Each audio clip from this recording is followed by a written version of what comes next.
हाल ही में हमास ने इजराइल के ऊपर 20 मिनट में 5,000 रॉकेटों से जोरदार हमला किया है। इस हमले के साथ दर्जनों की संख्या में चरमपंथी गाजा से इजराइल में घुस गए हैं, ऐसा इजराइल की सेना की तरफ से कहा गया है। इजराइल सरकार ने सीमा से लगे इलाकों में अलर्ट जारी किया है कि कोई भी घर से बाहर ना निकले। हमास के कमांडर ने इस हमले को अल अक्सा स्टॉर्म का नाम दिया है। जवाब में इजराइल ने भी फिलिस्तीन के खिलाफ युद्ध का ऐलान करते हुए operation swords of iron launch किया है। इस समय इजराइल की एयरफोर्स गाजा पट्टी पर हेवी बॉम्बिंग कर रही है।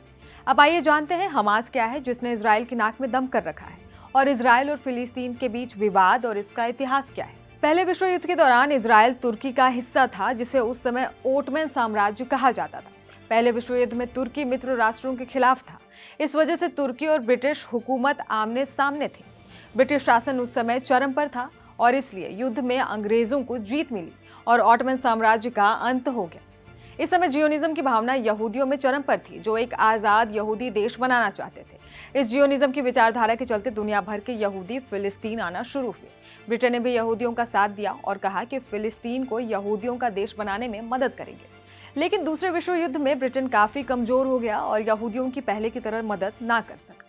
दूसरे देश ब्रिटेन पर दबाव बनाते रहे कि वे यहूदियों को फिलिस्तीन से वापस भेजें, लेकिन ब्रिटेन ये कर ना सके और उसने इस मसले से खुद को अलग कर लिया, जिसके बाद ये मामला 1945 में नए बने यूनाइटेड नेशन के पास चला गया। यूएन ने 29 नवंबर 1947 को फिलिस्तीन को 2 हिस्सों में बांट दिया। पहला हिस्सा बना अरब राज्य और दूसरा बना इजराइल। इसके अतिरिक्त यूएन ने जेरूसलम को अंतर्राष्ट्रीय सरकार के अधीन कर दिया, लेकिन अरब देशों ने यूएन के इस फैसले को मानने से मना कर दिया। इस घटना के 1 साल बाद इजराइल ने खुद को आजाद देश घोषित कर दिया। अमेरिका ने भी इसे मान्यता दी। स्वतंत्र इजराइल की घोषणा के बाद 5 अरब राष्ट्रों मिस्र, जॉर्डन, इराक, सीरिया और लेबनान ने तुरंत इस क्षेत्र पर आक्रमण किया, जिसे 1948 के अरब इजराइल युद्ध के रूप में जाना जाता है। अमेरिका का साथ होने के कारण इजराइल ने सभी युद्धों में अरब देशों को कड़ा मुकाबला दिया। 1967 में इजराइल ने मिस्र, जॉर्डन और सीरिया को 6 दिनों में हरा दिया। इस संक्षिप्त युद्ध के बाद इजराइल ने गाजा पट्टी, सिनाई प्रायद्वीप, वेस्ट बैंक और गोलन हाइट्स पर नियंत्रण कर लिया। इस युद्ध को 6 दिवसीय युद्ध कहा जाता है। हालांकि गाजा और वेस्ट बैंक पर इजराइल के कब्जे के कारण 1987 में फिलिस्तीनी विद्रोह हुआ और सैकड़ों की मौतें हुई। इसके बाद फिलिस्तीन और इजराइल के बीच एक शांति समझौता हुआ, जिसे ओस्लो शांति समझौता के रूप में जाना जाता है। इस समझौते के बाद इजरायली सेना वेस्ट बैंक के कुछ हिस्सों से हट गए। इजराइल ने 1967 में एक लड़ाई में जेरूसलम के पूर्वी हिस्सों पर भी अपना कब्जा जमा लिया और इसके बाद 1973 में मिस्र और सीरिया ने योम किपुर के पवित्र दिन पर इजराइल के खिलाफ हवाई हमले किए। ये लड़ाई 2 सप्ताह तक चली। सीरिया इस लड़ाई के दौरान गोलन हाइट्स पर फिर से कब्जा करने की उम्मीद कर रहा था, लेकिन असफल रहा। इस युद्ध को योम किपुर का युद्ध कहा जाता है।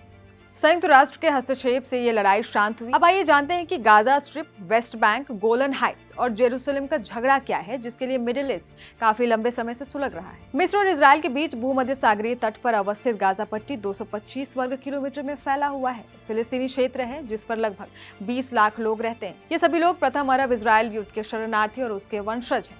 यह हमास संगठन द्वारा प्रशासित क्षेत्र है, जिसे इजराइल में एक आतंकी संगठन माना जाता है। अमेरिका, यूके, यूरोपियन यूनियन और इजराइल समेत कई देशों ने इसे आतंकी संगठन घोषित कर रखा है। 1947 के बाद जब यूएन ने फिलिस्तीन को एक यहूदी और एक अरब राज्य में बांट दिया था, उसके बाद से फिलिस्तीन और इजराइल आपस में संघर्षरत है, जिसमें एक अहम मुद्दा इजराइल को यहूदी राज्य के रूप में मान्यता देना है और दूसरा मुद्दा गाजा पट्टी पर अधिकार को लेकर विवाद है। वेस्ट बैंक की बात करें तो वेस्ट बैंक इजराइल और जॉर्डन के बीच में है। इजराइल ने 1967 के युद्ध के बाद इसे अपने कब्जे में कर रखा है। इजराइल और फिलिस्तीन दोनों ही इस इलाके को अपना बताते हैं। गोलन हाइट्स राजनीतिक और रणनीतिक रूप से महत्वपूर्ण है।